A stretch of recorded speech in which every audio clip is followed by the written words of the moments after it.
first things first, we'll pop this bottle. Oh, Jesus.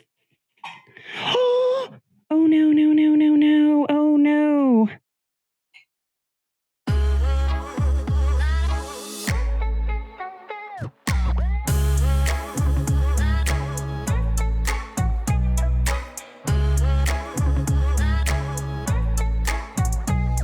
Welcome, everyone, to Return of the Mac, episode 5. I had to think about that for a minute, and I don't know why counting to 5 is so hard, but cheers. This is a special episode, a little bit shorter of what we normally do, but I think that's okay because it has been a very long 2023. And yes, I know this isn't an actual champagne glass. Apparently, I don't have one. I am a fancy lady, but I struggled. Well, we're doing for episode 5. We are calling this Rebounds, Responses, and Resolutions. So we're going to unwrap 2023 from a security perspective, and we are going to get minds on glass for 2024 because whoa, has it been quite a year in the world of cyber. But honestly, I would say the most common theme that I've been seeing is not a lot of sophistication, right? Threat actors aren't really investing too much in this past year in sophistication. Instead, we're just painfully watching the same things happen over and over again. And then when we get the final kind of, analysis of some of these attacks, these new threat actor tactics, techniques, cyber attacks, breaches, all of them that are coming in. Once you look at the analysis of like the final investigation or the final write-up, it's actually just more depressing because it wasn't that complicated or complex of an attack path. That being said, what I wanted to do for this one specifically is we're going to discuss some of our top cybersecurity predictions of the year. We're actually also, outside of doing some of these highlights, we are going to be joined by Jason Rathbun. I don't know if you remember Bunny Bun. He is my beer pong OG homie slice. He's also in the most professional way. He's also the director of our Threat Operations Center. And he, I thought he was good at beer pong, but I don't want to talk trash because he can probably hear me right now because he's sitting in the lobby. So we're going to be lucky enough to be joined by Jason.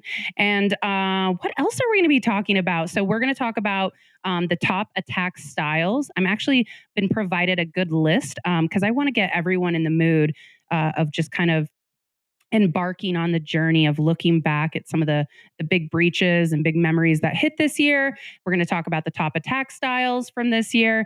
And then we're going to give some predictions. Jason's going to join us. He's actually going to teach us a fun cocktail because it wouldn't be IT or security if you didn't have a functional problem with alcohol, but not really. We're going to probably rename this cocktail shot too. That he's going to walk us through. He's also going to give us the pleasure of talking about SOC Save of the Year. So at our Blackpoint Threat Operations Center, as you know, our bread and butter is managed detection and response. So we actually, while we enjoy fighting the good fight and stopping threat actors in their place and making sure it doesn't get past lateral movement, we also really do enjoy a good, juicy story. So we look forward to some of those SOC stories that come out where not only were we able to inflict pain, well, really contain and isolate and remediate, but we were more interested in the ways that these adversaries were able to get as far as they did. So he's going to talk about one of the big ones. I had him pick one out of the many that was going to be the most interesting. So he better entertain us, let me just tell you. All right. So honestly, maybe you're new to cybersecurity. Maybe you work in security or for a security company. Maybe you're one of my very good friends in the MSP space or one of our partners. This episode is for everyone. We are here on Return of the Mac. The whole ethos of this is to demystify cybersecurity. But this is really, let's talk about the bad stuff and in a way so that you can take it back, digest it, because you are likely going to return to office in January. And the best thing you can do right now as you explore how the heck you got some of your budget approved and how you're going to hire some of these people you expect to hire to fill these security roles or procure some technology. Let's look back and remember what other people did that didn't quite work. And let's start there. I want to say 2024, the whole theme for that is going to be back to basics. That's going to be my prediction because we're probably going to see some more sophisticated attacks next year. It was kind of quiet this year. Not too crazy, but so we have a recap of top attack styles of 2023. So let's talk about TTPs. Baby, you know me. That's a lyric from a very famous song. If you guess it and you comment it on my LinkedIn post for this podcast, I will send you a prize. That's right. We're here to talk about top attack styles from this year. These are exploits, tactics, anything that really gave us a run for our money in 2023 or it scared everyone.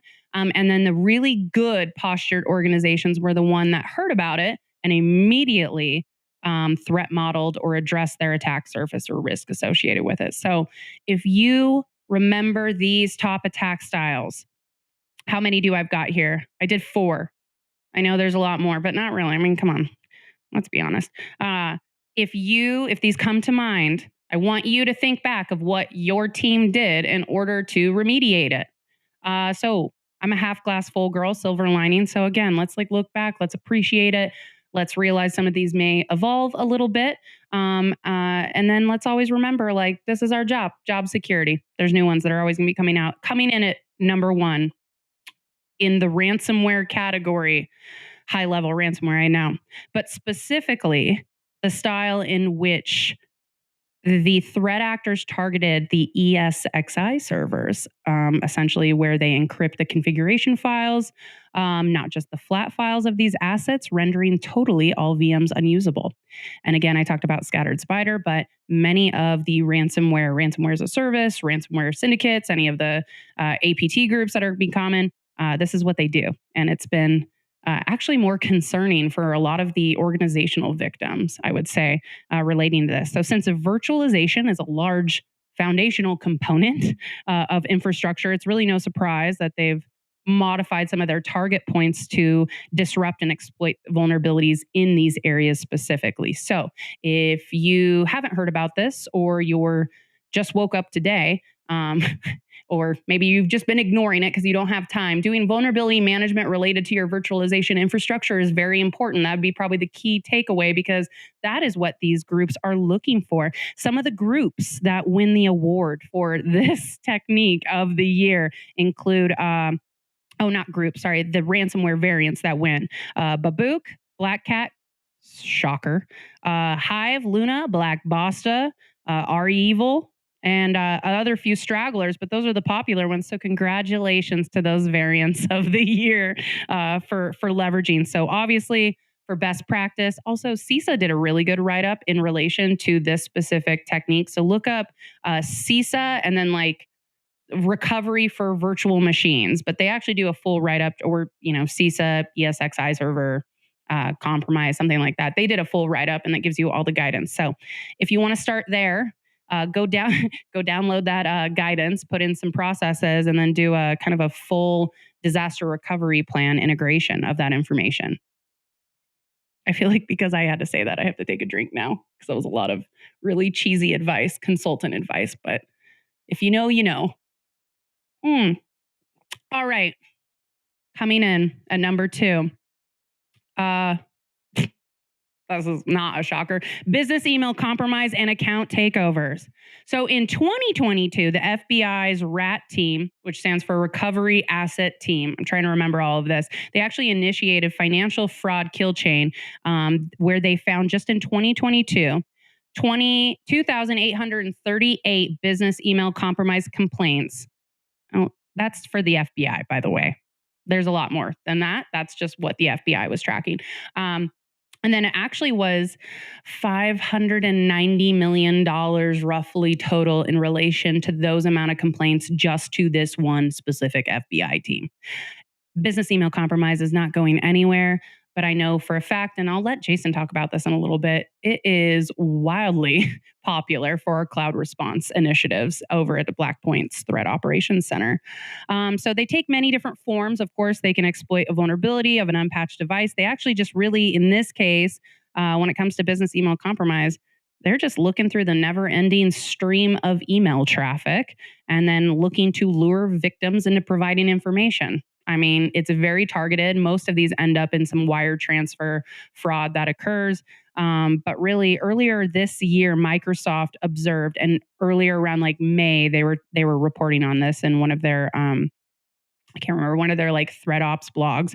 Microsoft has many good ones, but they were really focusing on business email compromise. And if you look at the Microsoft Digital Defense Report of this past year, they dedicated an entire section to business email compromise. And not only an entire section, it's starting to get granular in the type of business email compromise techniques that are taking place.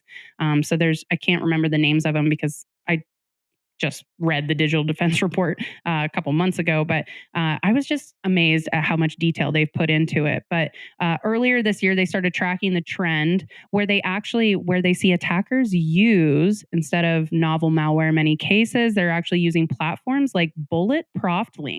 And this is a service that is used for creating industrial scale malicious mail campaigns, but that's also crime as a service. Basically specific to business email compromise. They do as much as give you your own IP addresses. So it's really streamlined and very specific to those that are looking to prosper in the BEC and account takeover land. All right, so number 3. I think this is kind of more like an attack versus an attack style, but I probably should have put this in the first section. I'm going to talk about it anyway. This is, of course, 3CX software supply chain attack. But I'm going to talk about a company that was hit with this specifically, why it makes it very interesting. So this supply chain attack is going to make the list for a while. It wouldn't really be a new year if we didn't look at some sort of supply chain attack that hit us.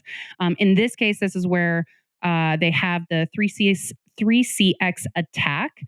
The threat actors or hackers that were working on behalf of the North Korean government, they ended up hiding their code in the installer. This is all bringing back SolarWinds PTSD, hiding the code in the installer for this common VoIP technology or VoIP app, with the goal of breaking into, actually the primary goal for them was breaking into the cryptocurrency companies. And then in a lot of other cases, and I would imagine it was not just limited to this specific hacking group sponsored by North Korea, but mostly they seeded out a lot of malware left and right to any of the customers that had the potential issue. But so how did this happen?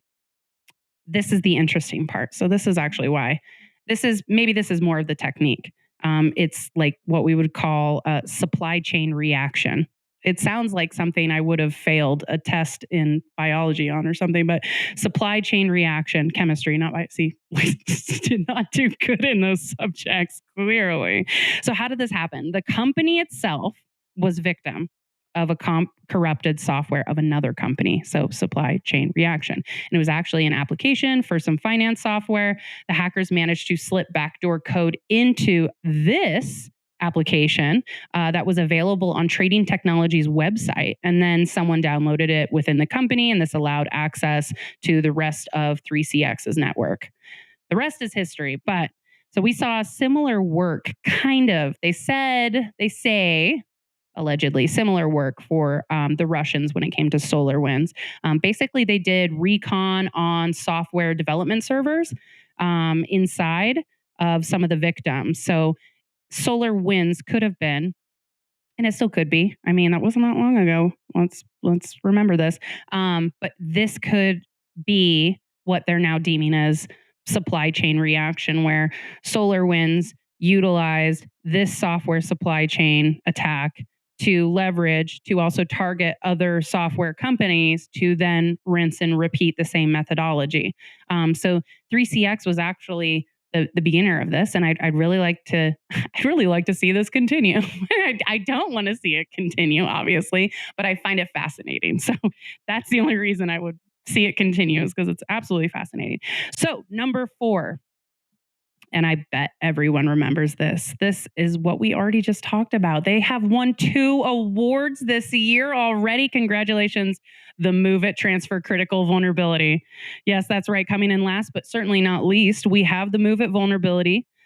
This was, again, discovered back in May. We already talked about this with Progress Software, essentially SQL injection vulnerability, unauthenticated access, remote attacker then gains access to the underlying instance of the move it instance. And basically from there, they're able to look at the structure and the contents of the database itself.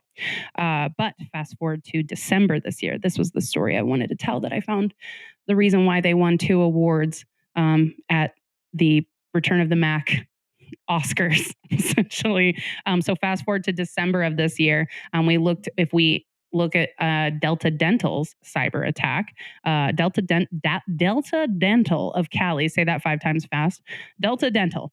They informed nearly 7 million individuals. They had to notify 7 million, I mean, California's pretty big, individuals of a data breach stemming back from the May announcement.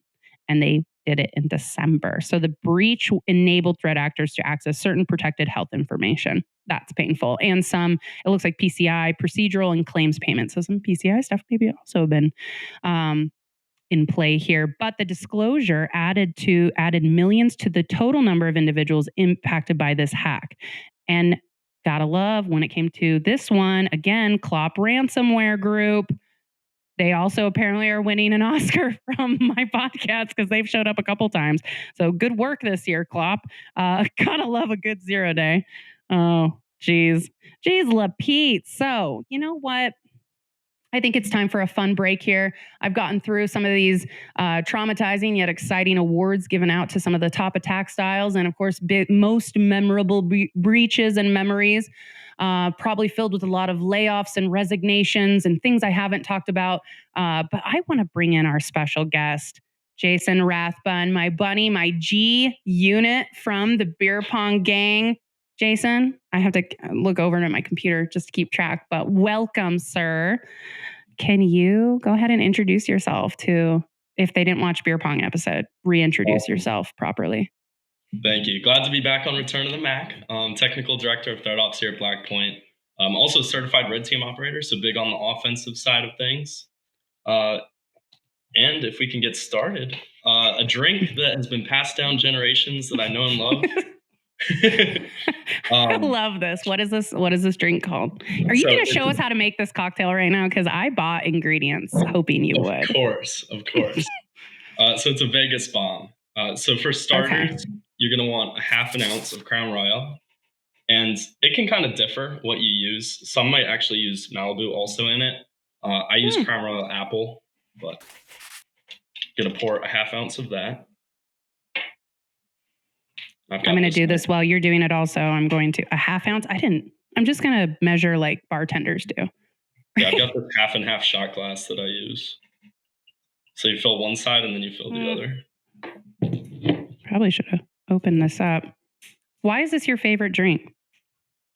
It's great. It'll give you a nice pick-me-up because it has an energy drink you put into it, but it also just tastes amazing and gets you started. Okay. So Crown Royal. I'm still struggling opening it up. Crown Royal, and then it's half peach schnapps. So first you mix the 2 liquors together, and then there's 2 other ingredients that do not contain alcohol.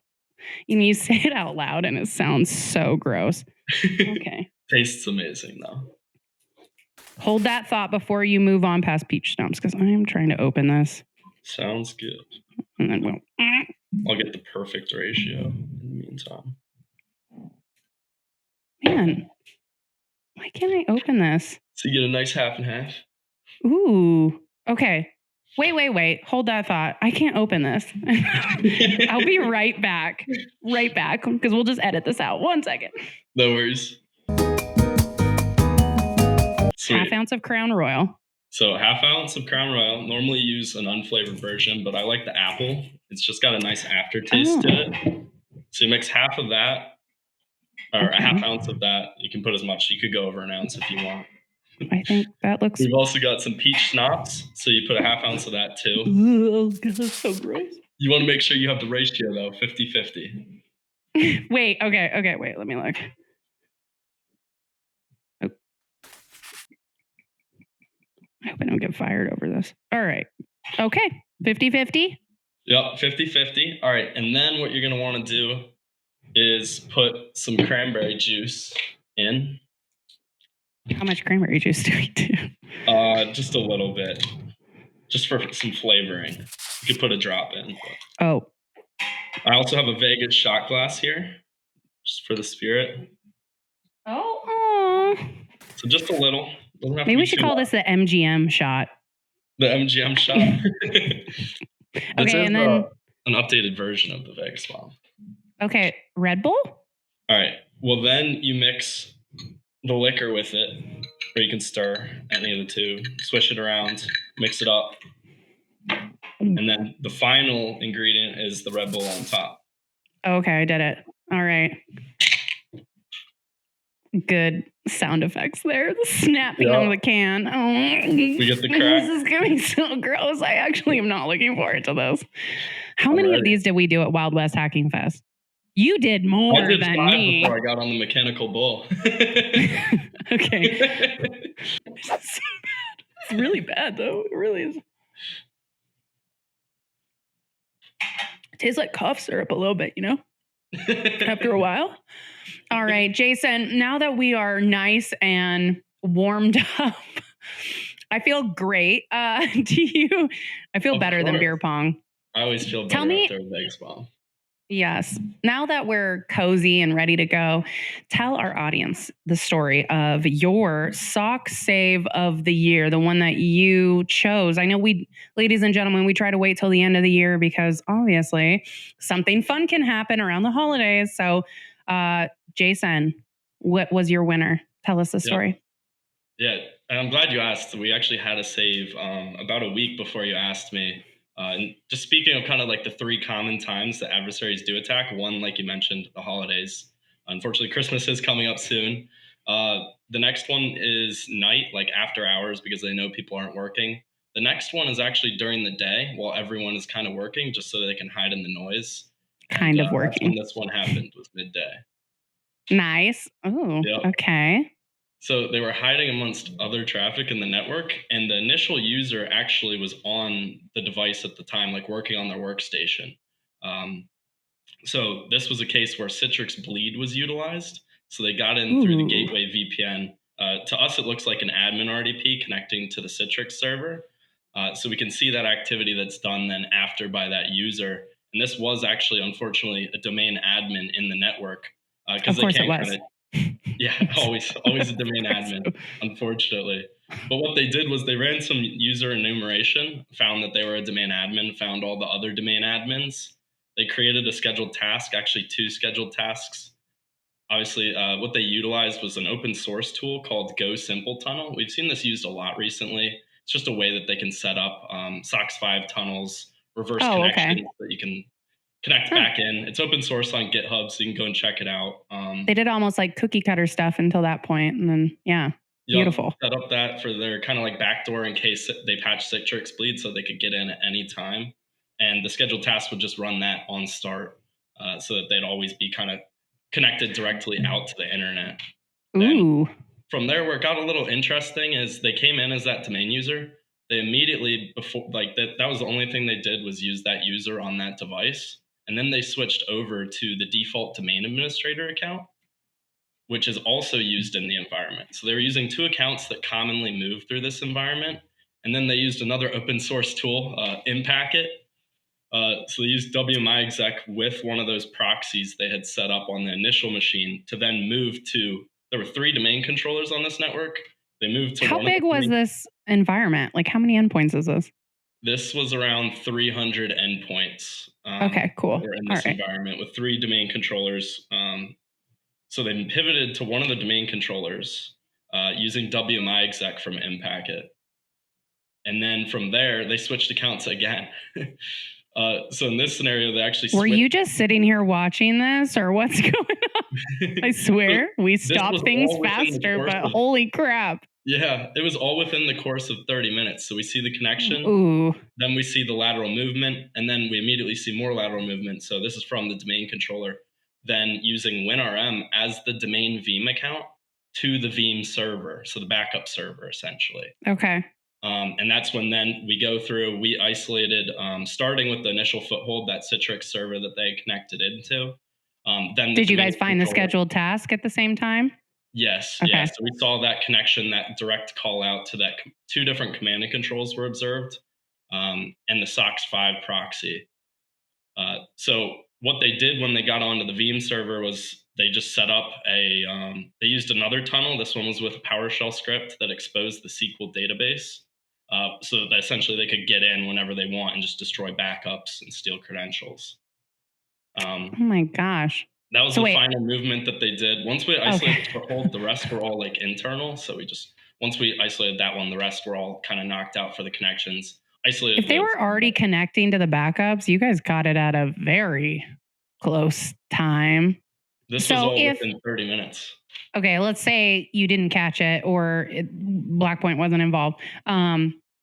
Where do you predict their next attack path location would be? Yeah, definitely. After backups. Since they had access to 3 domain admins at this point, the next step would probably have been some data exfiltration. They found the backups. They knew that they could destroy those if they wanted to. The next was going to be exfiltrating files that when they ransom, they can likely then threaten. But we were able to isolate before we saw any signs of tools that they would use for exfiltration.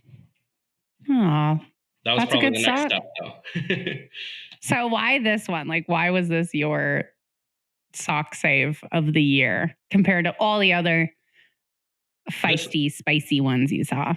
This one was one of the best, or one of the coolest saves, I think, in my opinion, just because it was quick, right? Within 30 minutes, they had pivoted, and as soon as they got in, they knew exactly what they wanted, and they were methodical about it. They weren't using any like typical malware that you would use. The only malware they used throughout their attack was Go Simple Tunnel. What else they used was things like just general services. So Service Control Manager, Windows Management Instrumentation actually move through the network, and WinRM. So none of those are going to be picked up by any EDR and or AV EDR. In this scenario, the AV EDR unfortunately didn't have any alerting. Oh, that's my favorite part, actually. Yeah, it was very. You think about your favorite part. It's any EDR evasion or bypass or just like general. Because we were integrated doing shit that's not caught by EDR. Yeah, we were integrated with the AV EDR at that time, and it just didn't alert on anything. So glad that we were able to make that save. It kind of slipped through, but then also just the changing of accounts was smart. Trying to hide with that noise, right? Being the default. Well, in the default domain admin account, yeah. Coming in as a typical user that would come into the Citrix server, and then finally moving to the Veeam server as the Veeam user. Just again, trying to hide in that normal, typical traffic. You know, I say the beautiful thing about MDR. Ooh, that Vegas bomb's really hitting me now. The beautiful thing about the MDR world is that, yes, we absolutely do track the types of products, but specific EDRs, we are tracking more so on techniques that are not picked up, or techniques that are picked up but not high fidelity alerts regardless, or nothing that's picked up, or something that's picked up and then said it's mitigated, but when it's not, we track these things. And that's kind of like, I think the beautiful thing about the MDR world is we're almost pulling back, because we integrate with all these EDRs. We can pull back the veil a little bit and see, what threat actors are doing and where we need to balance out technology investment meets actual threat analysis and being able to hunt and do triage. So what a good save. That's a good one. Yeah, it was definitely a great save. And it's nice too, because we get to see the full picture when it's happening with our network map. So we can trace it back to the foothold and just knock it out. That's what was your remediate? Okay, so when we do response reports back to customers, what was your remediation, or I guess hardening? Yeah. Is someone calling you? Do you have to pick that up? No, an alarm went off for your second Vegas bomb shot. Okay, well, you have to do one more. You got to do another MGM BP SOC shot after this. But so what, in this response circumstance, what were your recommendations to the customer? What are the remediation recommendations at the end? Definitely, yeah. So we immediately killed both of the scheduled tasks on the server. We relayed the 2 command and control IPs. did a reverse lookup on them so they could also block the DNS in their firewall. The next thing was obviously you got to patch how they got in, right? The Citrix bleed vulnerability, patch your gateways.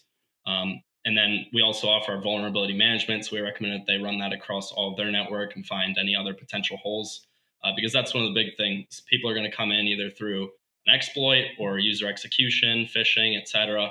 But vulnerabilities are one that you can kind of take control of and patch if the patches are available, unless it's a 0 day. So those were our recommendations. And then rotate all domain user credentials. We always recommend this when there's a domain controller. Rotate them twice for Kerberos.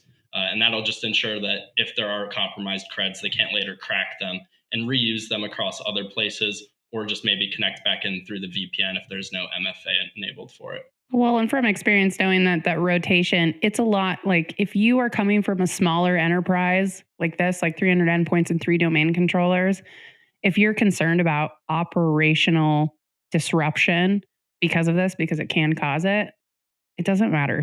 If you're this small, just do it. You're going to clean up so much cached access at that point by actually remediating it. So I think I'd say that's a good recommendation, because I've only seen the Kerberos ticket reset as a recommendation when basically it's a massive enterprise that's just been like pwned, and they just don't want to do it. They're like, no, and you have to do it twice. No one ever wants to do it. It's especially painful. Because adversaries, if they still do have access, maybe there's an unprotected machine somewhere that you didn't get to, that they pivoted to on a workstation, they can pass the hash later on to kind of pivot back in. So it's especially when you got default domain admin too. That's great. Okay, so I'm going to go over our next game. It's kind of a game, kind of not. It's a reiteration. You can go back and watch the video, but I'm going to kind of reiterate. Robert Russell did a really good, he's our senior director of our threat operations center, and he did a really good breakdown of kind of like what Blackpoint's predictions were for 2024. So I'm going to read through these. You can make yourself a second Vegas bomb, because you're going to have that was the chair. By the way, the squeaking is the chair. I'm up against this. You don't care. Anyway, okay, Jason, you're going to do another Vegas bomb, or make one and do it. And then I'm going to go through these predictions. So I'm trying to think how many predictions we had. There's not that many. There's like four or five. So the prediction, ransomware. That's it. That's the prediction. I'm just kidding. That would be so silly. Okay, so ransomware. Obviously, it's not going anywhere. I'd say like most IR teams are like, yeah, this is like 50% to 60% of our work is ransomware. So if you're not on the ransomware train and learning about how to protect yourself and how to respond to it, then you're on the wrong train. So our prediction, though, is that with it's not going anywhere. Also, with all the affiliate activities between nation state, APT, and crime as a service, crime groups, all these syndicates around ransomware specifically, they're going to mesh deeper than a hippie commune hidden in the Oregon mountains, if you know what I mean. So we expect not just to see an increase, because we always expect to see an increase, but we also see a heavy vertical focus on education and healthcare. Shocker, but also we see targeting, which there are some trends in this, targeting of higher payouts for specifically banks and casinos. So a modification to, if I was a ransomware group or ransomware operation in general, some changes and modification to the ransom payouts or requested ransom payouts based on market vertical. Probably more casinos. So make sure to come to Rebounds 2024. So BP SOC, we expect to see, of course, more also when it comes to ransomware too, some cloud to on-prem traversal. So targeting of more systems, but targeting the cloud specifically in order to get access to more on-premises systems. And of course, increase your scope of impacted devices. All right, so that's prediction number one. Prediction number two was increase in sophisticated tactics. And I was talking about this earlier. 2023 was kind of boring. It was boring, but it was really effective, obviously. So adversaries are becoming more sophisticated. We're going to see more sophisticated activity. One of the sophisticated activities, because we do deem this as sophisticated, even though we are hiring system administrators, anything a system administrator does, a threat actor is going to do. So this is anything like lull bins, RMM, or remote monitoring and management tool abuse. So we're going to see a lot more of this living off the land, but also general, I am an administrator and this is how I act, and I act the same way as all the other administrators, and there's nothing new about that. So, of course, speaking in regards to Blackpoint and the MSP space, Jason, I'm sure you know this, I speak about this probably a lot more than my felon ex-boyfriend, but really we're talking about mimicking regular admin activity as a very proven methodology for not just persistence, but also really just success in general. So that's their success criteria there. So monitoring threats, not monitoring threats that are specific to traditional commodity malware and or command and control of systems, being out there looking for a beacon. You should be looking at what is considered normal behavior also, and look for those anomalies. So that is prediction number 2. The increase in sophisticated tactics, one being what we have been seeing with lull bins and RMM abuse. Next one, business email compromise and SaaS account takeovers. So this was one of my top hitters this year for 2023, but they also come in for 2024, where we see in our SOC specifically for this year, we actually responded to over 2,900 business email compromise attempts for 2023 alone. So we see an increase in that specifically. This is going to keep going up. They're going to win its award not just for this year, but next year. They're basically like, I don't know, trying to think of a famous actor. Let me just move on from that. But we also see that with this, we're going to see, I predict also, more sophisticated business email compromises where there's going to be a fun twist on phishing techniques that are taking place. All right. So that was number 3. And I'll give you a review at the end, Jason. Info stealers and malvertising was one of the predictions as well. So credential stuffing is a reliable tactic. It's used for initial access. We all know this.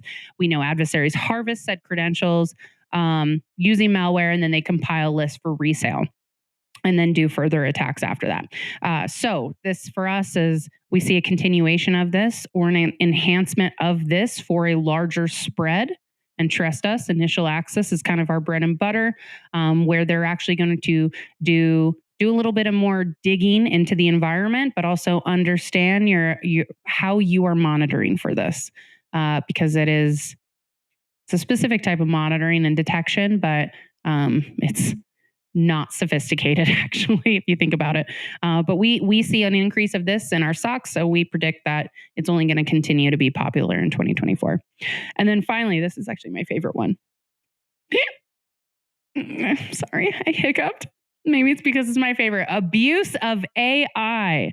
So lastly, threat actors are getting a creative shocker by abusing AI, just like your boss who sends out company employee newsletters and uses ChatGPT to structure them or just write them in general. So they're getting better at crafting phishing messages. Ooh, I absolutely forgot. This is the thing I wanted to do too, Jason. I wrote it down and I'll have to send it to you later. I wanted to craft a phishing message just for you around beer pong in Vegas. Because I think I could have got you. I think I would have made this work. Abuse of AI, basically harnessing AI technologies that we all use today and we still harness to create more personalized phishing emails. And there are a lot of YouTube videos, analysis, and write-ups on this. Just literally search AI and phishing, PH phishing, and then you can actually see a lot of the prompts that are created specific to AI so that you can get way better at this. So I would have to say also abuse of AI. If you're a security engineer, I don't know, maybe use that to your own phishing simulation. So what I'm going to do right now, Jason, what I have for you, the predictions we have, ransomware, specifically for ransomware, it's a higher market vertical focus, right? Higher payouts, Just ransomware wins. Increase in sophisticated attack tactics. This was around lull bins and RMM abuse. Business email compromise, SaaS account takeovers.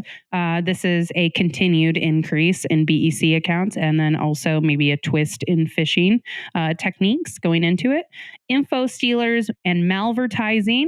This is related to the use of credential stuffing and password reuse and all that fun stuff. And then abuse of AI. So if you had to kiss, marry, or kill one of these predictions, which one would you do? It's a great question. I'll start with the Vegas bomb that I've prepared. Oh, good. I have a little bit left of mine here because it was hard to take down my gullet. Cheers. Yeah, for me, I would marry AI. I think, like you said, it can be good, not only for attackers, but also for defenders. Love it. Utilize it for a lot of different things.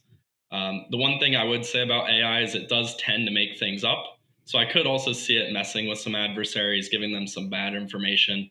But as a red team operator, some of the tactics and techniques it uses, the arguments won't be exact. So if they try and copy paste, we have a lot of detections around OPSEC failures too, where they might type in like get system in a CMD prompt instead of their shell. So I definitely marry AI. I think it's going to be used more by defenders, and attackers might get bit by it at some point during their ops. The next, KISS, sophisticated attacks. I've got to appreciate some of the different tactics, techniques, and procedures that they've started to use, lull bins, etc.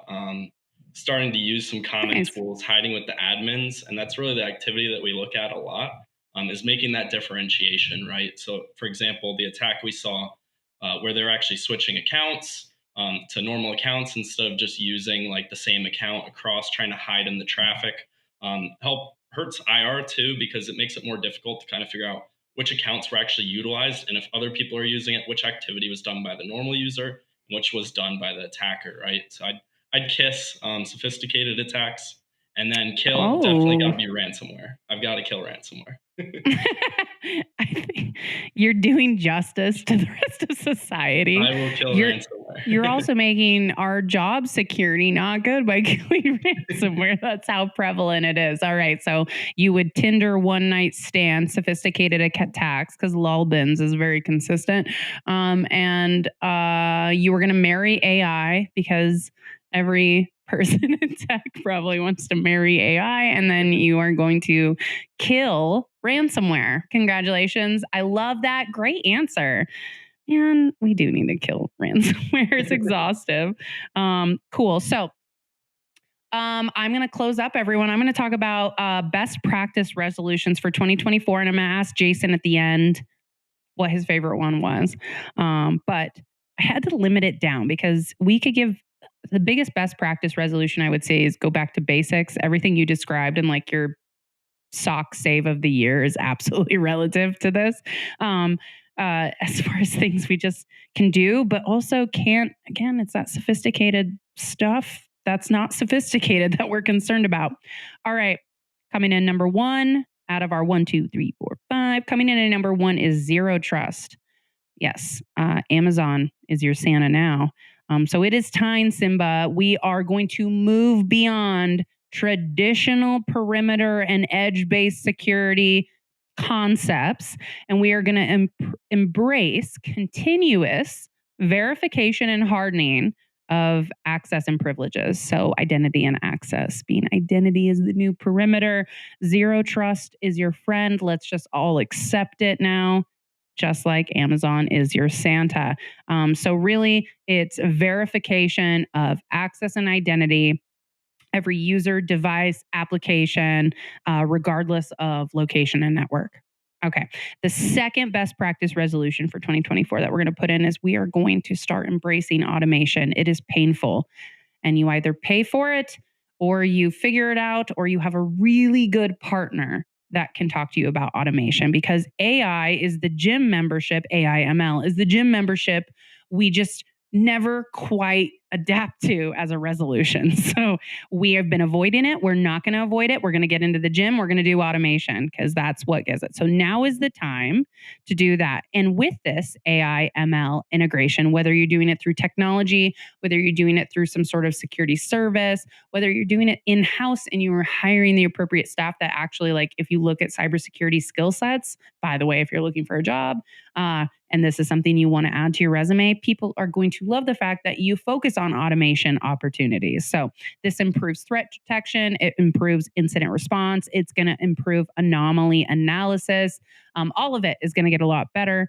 You're going to be able to actually identify in those subtle anomalies within our patterns and behaviors. That is the benefit of automation, as well as you will respond faster to it. And incident response is all about how fast you find it, and it's never going to happen on a Monday after your coffee. Third resolution is cloud security prioritization. We have scaled and transformed, but you still have no idea where you parked your car. That's right. You need to prioritize the cloud. When I say the cloud, I also mean cloud inventory. The concept of inventory, our number software inventory and hardware inventory, do the same thing for the cloud. We talked about ESXi servers being the point in which some of these ransomware groups are really focusing on. Maybe you do not just a vulnerability analysis and management of that, but you actually have to know what you have out there and how to recover them. So again, no surprise here, continuous increase and adoption of cloud technologies also means that focusing on the security of those assets and residing data is crucial. So in all honesty, cloud security hygiene is more so actually, that's probably more like the gym membership we don't use. Cloud hygiene is your gym membership as well. So let's commit in 2024. The fourth one coming in is supply chain risk management. Know thy assets, know thy vendors, and just like accept some risk, because we kind of have to, especially when you look at third-party risk management. You have to accept some risk, let's be honest. So Move It, one of the big topics, big winners this year on the Oscars. I wonder what they wore on the red carpet there, but Move It had its impact over the course of 6 months, had impacted, when it came out in May, June, trying to remember the timeline. What it did in 6 months is absolutely insane. The amount of investigations, breaches, cyber attacks just coming to light are pretty substantial. So because of this trend around supply chain attacks, that also means we have to look at third-party risk management. We have to look at vendor procurement. We have to look at privacy policies of the vendors we do work with. And all of this coincides with not just vulnerability management, but there are a lot of options out there. If we don't start actually doing the analysis and the entire risk assessment on the third parties that we work with, whether it's an application to an actual service provider, just know your vendors, know your assets. It's extremely important, because when something comes to light, because we do accept risk at the end of the day, when something comes to light, you also have the knowledge of what you need to examine and protect in the event there is another Move It. Continuous, I think that's my last one. It is continuous monitoring and response, because MDR, IR, BC, DR, all of that stuff, all the acronyms that differentiate from a rock and a hard place, essentially. Not just a rock and a hard place, but number 13 on the CIS controls list, because everybody loves that. But number 13 on the CIS controls list is popular for a reason. It's not just about testing your backups, but also your IR plans. It's also about integrating continuous monitoring detection from the get-go. This may mean MDR. This may mean using services that are staff augmentation. Of course, I'm Blackpoint. I'm going to have to talk about MDR, but really the reality of it is having that follow the sun model capability.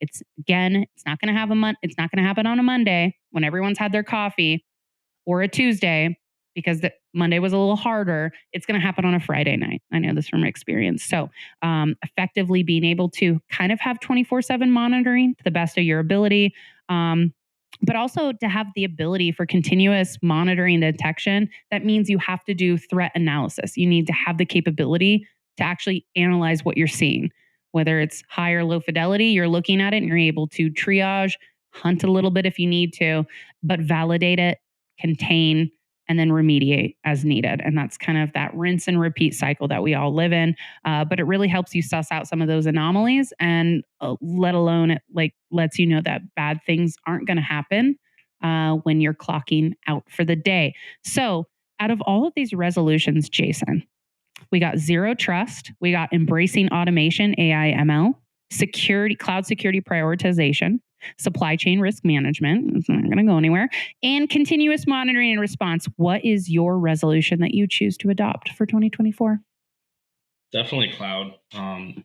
We have had over 100 this week cloud saves.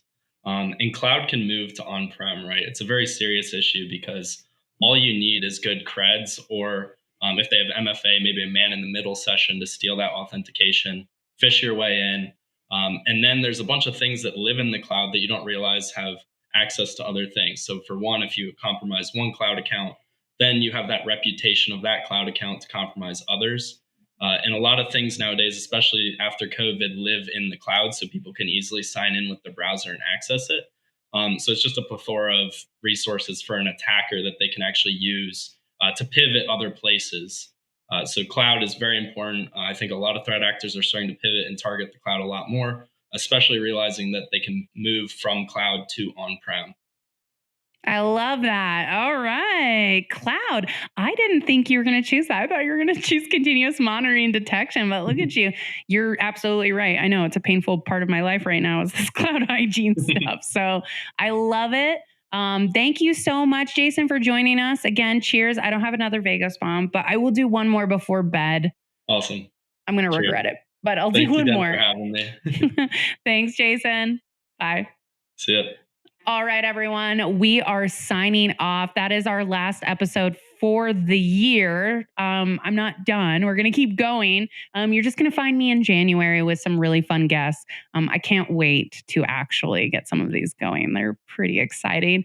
2023 was a crazy year. We talked about some of the top attacks, techniques, tactics, breaches, resignations, layoffs, everything and far in between, to the just general, probably self-explanatory best practice resolutions that we would be recommending this year. And I was so lucky to be joined by Jason. He's always so much fun. And I feel a little bit nice and warm and cozy and ready for bed after that Vegas bomb. Actually, what am I saying? It has Red Bull in it. I'm wide awake now, as you can tell. I would like to leave everyone with some 2023 advice. It's probably the last thing. As far, all the resolutions are definitely my advice. We should all do those things, or just maybe think about everything we talked about in this episode and take it back to our team and say, hey, how can we do better in 2024? And if you can't do better, just come to Blackpoint. We'll help you out the best way we can. But ultimately, when it comes to not just security, but life, find the silver lining. Bad things are always going to happen. So just find that silver lining. That's the best outlook you can have on life, because sometimes it's a blessing in disguise and you don't realize it. So remember, if 2023 was a rough year, both security and for you, my practitioners, my friends, all of you, just remember there's a silver lining somewhere and you didn't know it. So thank you again. Cheers. Happy New Year's. Happy holidays. And I will see you in 2024.